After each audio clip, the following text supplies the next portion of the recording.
Good morning, children. Welcome back to online class. And today I am going to take class of class 8. So all of you listen carefully. Now, SST history.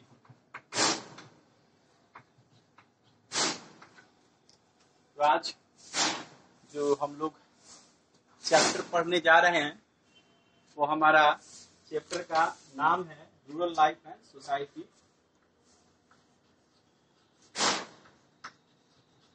Chapter number 4 rural life and society. Rural life and society.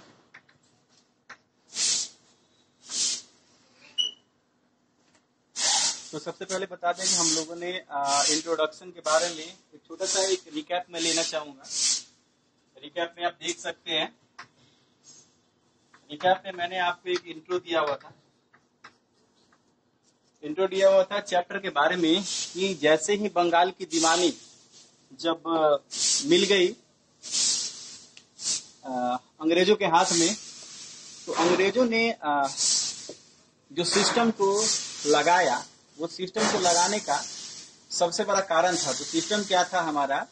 Revenue settlement system. Revenue settlement system. Revenue settlement system जो लगाने का जो कारण था, उसका सबसे बड़ा कारण था कि कंपनी का जो खर्चा बढ़ते जा रहा था, कंपनी के खर्चे बढ़ते जा रहे थे, तो खर्चों को निकालने के लिए जितने सारे इन्वेस्टमेंट हो रहे थे, इसलिए उन्होंने यह शुरू किया था। क्या चीज? Revenue settlement system. तो सबसे पहले मैंने जैसे कि बताया हुआ था आपको इक्ता सिस्टम के बारे में, महालवारी सिस्टम के बारे में, जो कि आपने चैप्टर नंबर जो पिछले कक्षा में आपने इस चीजों को पढ़ा था। और साथ ही पढ़ने के दौरान हम लोगों ने जाना था कि ये बड़े बड़े जो राजवाड़ा या बड़े बड़े जो स्टेट हुआ करते थे, जो राजा हुआ करते थे, आखिरकार उनका राजपाट कैसे चलता था। तो राजपाट चलने का सबसे बड़ा कारण क्या था? ये रेवेन्यू था। क्योंकि रेवेन्यू जो है वो लोग सालाना लेते थे और इससे क्या होता था? ये मेन इनकम था। ये क्या था? Main income. तो मेन इनकम से ये लोग जो है वो खर्च किया करते थे अपनी क्या चीज पर? आर्टिलरी पर, अपने आर्मी पर खर्च किया करते थे। आर्मी पर खर्च करने के बाद में अपने जो पैलेस हुआ करते थे, महल पे खर्च किया करते थे। और जितने भी सारे उसके सोल्जर्स, तरह तरह के कहने का मतलब जो कि उसके ऑफिसर्स रहा करते थे, अगर डिफरेंट रैंक्स के, उस रैंक्स के ऊपर जो है वो खर्च किया करते थे। और ये सारा इनकम जो है ये इसी के ऊपर ये इन लोग का होता था। तो जैसे जैसे ब्रिटिशर्स यहाँ पे आते चले गए, तो सबसे पहले क्या था अपना आए थे? वो ट्रेड के लिए आए थे। ठीक है। तो ट्रेडिंग आते समय उन्होंने ये चीज को देखा था कि यहाँ पे बहुत सारी परेशानियां हैं। कोई भी चीज जो है वो लिखित नहीं है, कोई भी चीज का जो ब्यौरा है वो ऐसे ही हो जा रहा है। जैसा कि हम सभी लोग जानते हैं कि 1707 ईस्वी के औरंगजेब के मरने के बाद में ये सभी चीजें प्रारंभ हुई कि लोगों ने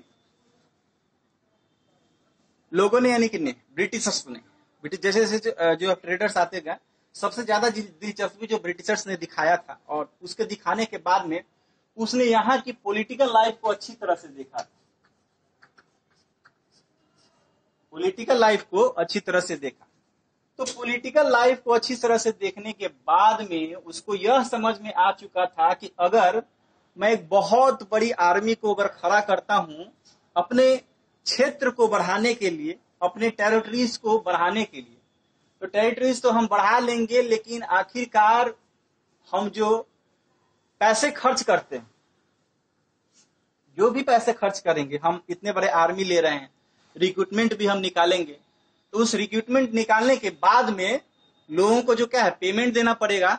तो वो पेमेंट का जो कुछ कुछ पैसे हैं वो कहां से आएंगे, तो उन्होंने डायरेक्ट जो है यहां से किया। ट्रेडिंग से तो पैसे उसको आ ही रहे थे, क्योंकि भारत ऐसा देश था कि शुरू से ही एक व्यापारिक केंद्र था, यानी कि भारत में कुछ न कुछ ऐसी बात थी जिसको लोग एक बड़े बाजार के रूप में देखते थे। साथ ही यूरोपियन कंट्रीज को और भी ज्यादा इंटरेस्ट होने लगा था यहाँ पे आने में और यहाँ की चीजों को देखने में।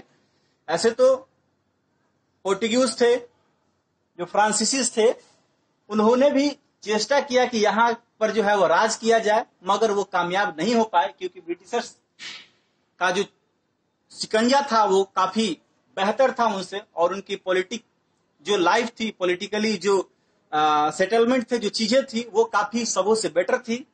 साथ ही उनका आर्मी सिस्टम, उनका नेवी सिस्टम, वो भी उन सबों से बेहतर था।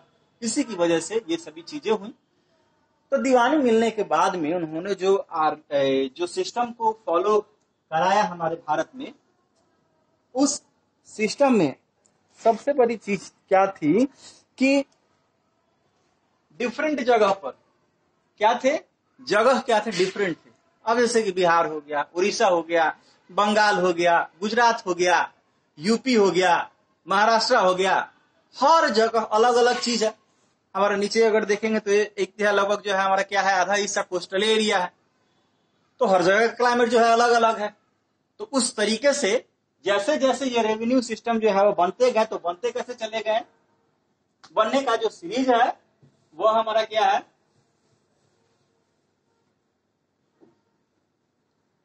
इर्जरदारी सिस्टम था,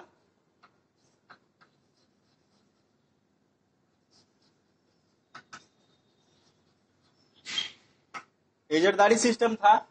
इजरदारी के बाद में आ गया जमींदारी सिस्टम आ गया।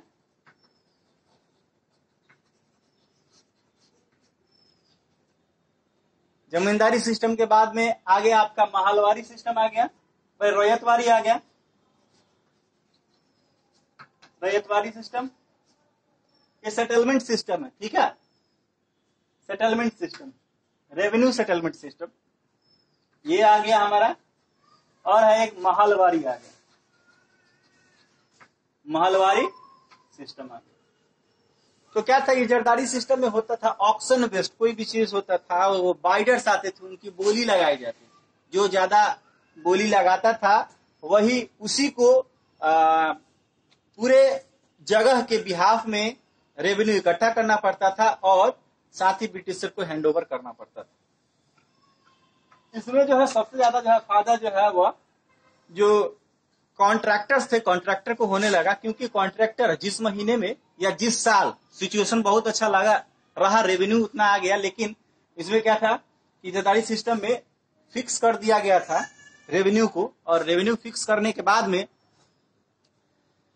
एक तरफ फिक्स हुआ, दूसरी तरफ सिचुएशन अगर बढ़िया लगा, रेवेन्यू से फिक्स करने से भी ज्यादा से दोगुना से तिगुना चौगुना भी कभी काल फायदा होता था कॉन्ट्रैक्टर्स को। तो ये फायदा कॉन्ट्रैक्टर को होता था। कंपनी का तो अच्छा से अपना आमदनी होता जा रहा था, लेकिन ये आमदनी फिक्स थी। कंपनी को कहीं ना कहीं यह दिमाग में जरूर था कि आखिरकार ये जो चीजें हो रही हैं, ये जो चीजें बन रही हैं, तो उससे हमको उतना ज्यादा फायदा नहीं हो रहा है। फायदा किसको हो रहा है, हमारे इसको हो रहा है, किसको, बाइडर्स को हो रहा है, जो ऑक्शन बेड पे हुआ करते थे, कॉन्ट्रैक्टर्स को हो रहा है। साथ ही उन लोगों को ये इंटरेस्ट ही नहीं था कि फार्मर को एजुकेट किया जाए, इरिगेशन सिस्टम सही किया जाए, नए नए टूल्स का जो है वह व्यवहार किया जाए और फार्मर्स को अपनी अपनी चीजों के अकॉर्डिंग जो है वह वर्क दिया जाए। लेकिन ये जरदारी सिस्टम क्या हुई, लास्टली फेल्योर हो गई। फेल्योर होने के बाद में जमींदारी सिस्टम आई, और जमींदारी सिस्टम में यह देखा गया कि जमींदार लोग जो थे, जो लैंडलॉर्ड्स थे, उन्होंने क्या किया, उनको यह डायरेक्टली अब ड्यूटी दिया गया कि आप लोग जो है वह रेवेन्यू उसलिए और हमें दीजिए। जब ये लोग जमींदार लोग थे तो जमींदारी सिस्टम में जो क्या होता था वह हेरिडेटरी सिस्टम होता था। हेरिडेटरी सिस्टम कहने का मतलब उसमें होता था क्या, हमारा बाइडर बाइडर्स कहने का मतलब जो है वह बोली लगता था। बोली लगने के बाद में जो चीजें होती थी, बोली लगने के बाद में वह उसकी हो जाती थी, रेवेन्यू उछलने पर अधिकार उसका हो जाता था। लेकिन इसमें हेरिडिटी सिस्टम था। अगर जिसको दीवानी मिली हुई है रेवेन्यू उछलने की, अगर वो मर जाता था तो उसका बेटा जो है वह काम किया करता था। यानी कि हेरिडिटी सिस्टम था, वो एक जनरेशन से दूसरे जनरेशन को ट्रांसफर हुआ करता था। एक जनरेशन से दूसरे जनरेशन ट्रांसफर तो हुआ करता था, लेकिन एक एक्सपीरियंस भी तो एक जनरेशन से दूसरे जनरेशन हुआ करता था। उनको सारा सिस्टम जो है वह मालूम हो जाया करता था, वो एक्सपीरियंस उनको काम होता था। साथ ही लोग जान भी पाते थे कि कैसे कैसे उन चीजों को किया जाए ताकि ज्यादा से ज्यादा मुनाफा किया जाए। कभी काल यह भी होता था सिचुएशन खराब हो जाता था। सिचुएशन खराब होने का कारण सबसे बड़ा क्या था, उस समय ड्रॉट्स आ जाते थे, फेमाइन आ जाते थे। तो ड्रॉट्स फेमाइन आने के बाद में लोग क्या करते थे कि अब आमदनी साफ खत्म हो गई, कोई फसल हुई नहीं, लेकिन जो फिक्स किए हुए हैं हमारे ब्रिटिशर्स, उतना रेवेन्यू आपको जमा करना पड़ेगा। उतना जमा करने के बाद ये पीजेंटर्स थे, ये फार्मर्स, पीजेंटर मतलब फार्मर, तो फार्मर को क्या करना पड़ता था, उधार लेना पड़ता था। इसके लिए कहां जाना पड़ता था, मनी लेंडर के पास। तो मनी लेंडर जो है वो कुछ परसेंटेज पर उनको उधार दिया करते थे। स्थितियां खराब होती चली जा रही, लेकिन जमींदार लोगों को कहीं भी यह इंटरेस्ट नहीं है कि फार्मर हमारा एजुकेटेड हो जाए, इरिगेशन सिस्टम बढ़िया कर दिया जाए, कोई भी चीजें नहीं था। दूसरी तरफ कंपनी फिर यह देख रही थी कि इन लोगों को आमदनी तो लगातार आ रहा है और ये आमदनी दोनों तरफ से कमा रहे थे। एक तो अच्छा खासा अगर सिचुएशन था तो उस समय रेवेन्यू दोगुना तिगुना जमा कर लेते थे। दूसरी बात, अगर सिचुएशन खराब होता था फिर भी जो है वो जमींदार से लोग जो मनी लेंडर से जो क्या है मनी ले लिया करते थे। तो मनी यानी कि भूमि एक ऐसा एसेट्स हो गया था, जैसे कि हम लोग कोई चीज खरीद बिक्री करते हैं वैसे ही हमारा भूमि जो है वो एसेट्स हो गया था। और एसेट्स होने की वजह से लोग जो है वह काफी उसको इस्तेमाल करते थे अपनी बेसिक नीड के लिए। अगर नीड की जरूरत है तो उसको बेचो, खत्म हुआ। फिर रैयतवाड़ी सिस्टम आया। रैयतवाड़ी सिस्टम में क्या था हमारा, रैयतवाड़ी सिस्टम में सीधा इसका अपोजिट हो गया। अपोजिट क्या हो गया, डायरेक्ट जो है वो विलेजर से जुड़ गया। और विलेजर से जुड़ने के बाद में अब डायरेक्ट जो है उससे आने लगा। अब कहीं प्रॉब्लम नहीं, प्रॉब्लम डायरेक्ट और उसको फेस कर रहे हैं। उनको बनाने का, ब्रिटिशर्स को बताने के बाद भी वो लोग जो है वो ध्यान नहीं दिया करते थे। साथ ही पीजेंटर्स की हालत और ज्यादा खस्ती होती चली गई। यह इसलिए हुआ करता था, क्यों, क्योंकि जमींदार जो उनकी बातों को समझते थे। कभी कभी जो है वो पैसे का लेन देन भी उनके बीच हुआ करता था, लेकिन रैयतवाड़ी सिस्टम में ऐसा नहीं था। तो पीजेंटर्स का हाल इस तरह से हो गया कि वो अपने जगह जमीन को छोड़कर वो दूसरे जगह जाने लगे। और जाने के बाद में लोगों को समझ में आने लगा कि अब यह फार्मरिक, यह हमारा कल्टीवेशन का काम जो है, हमारा एनिमल हस्बेंड्री का जो काम है, यह हम लोगों के लिए नहीं रह गया। दूसरी बात, ये जब खत्म हुई फिर महलवारी सिस्टम आती है। ये महलवारी सिस्टम आने का सबसे बड़ा कारण क्या था, सबसे बड़ा कारण महलवारी सिस्टम का आने का सबसे बड़ा रीजन यह था कि यहाँ भी दिक्कतें आने लगी, क्योंकि इसमें जगह जगह चीजें जो है वो हुआ करती थी। बहुत सारे फार्मर्स को लेकर के एक जगह लाना ये सही नहीं था। तो इसने क्या किया, एक विलेज का महल्स में चेंज हो गया। जितने विलेज थे वो महल्स में चेंज हो गए। यानी कि विलेज का जो हेड होता था, जिसे मुखिया वगैरह हो गया, तो विलेज का हेड है उसको चुन के दिया गया कि आप रेवेन्यू को उछलिए और हमें दीजिए। इसमें भी चीजें देखते हैं कि इन सभी चीजों को एक तरह से इम्प्लीमेंट किया गया। अलग अलग जगह में इम्प्लीमेंट तो किया गया, लेकिन इसके एडवांटेजेस और डिसएडवांटेजेस भी बहुत सारे आने लगे। साथ ही अब आगे बढ़ा जाए कि हाँ, आगे का हमारा आज का टॉपिक क्या है। आज मैं इन चीजों को समझाना इसलिए चाह रहा था क्योंकि बहुत बच्चों को ये सभी चीजें समझ में नहीं आ रही कि आखिरकार ये सिस्टम आखिरकार है क्या। तो चलिए आज हम पढ़ते हैं इंडिगो रिवोल्ट। क्या है हमारा इंडिगो रिवोल्ट, ठीक है।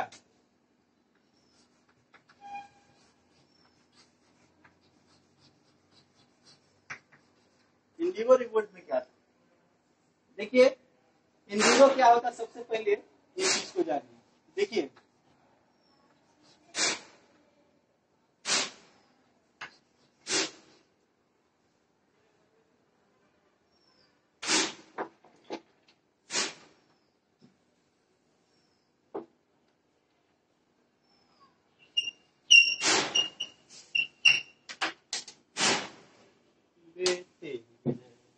है Indigo, Indigo was a natural blue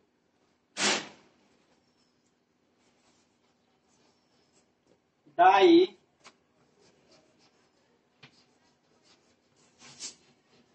used for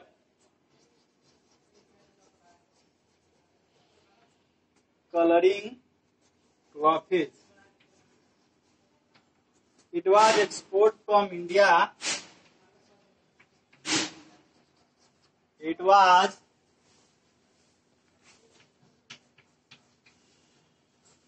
export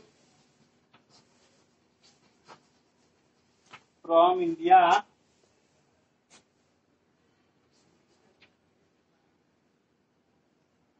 from right from the ancient period.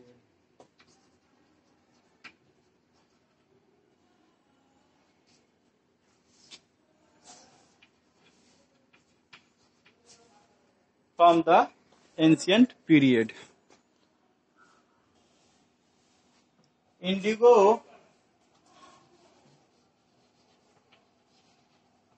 was the first crop that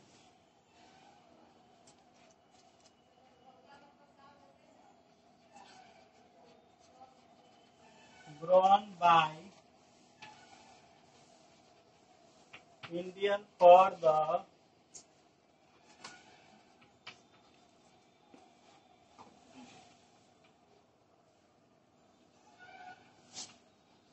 Britishers plantation for the textile industry.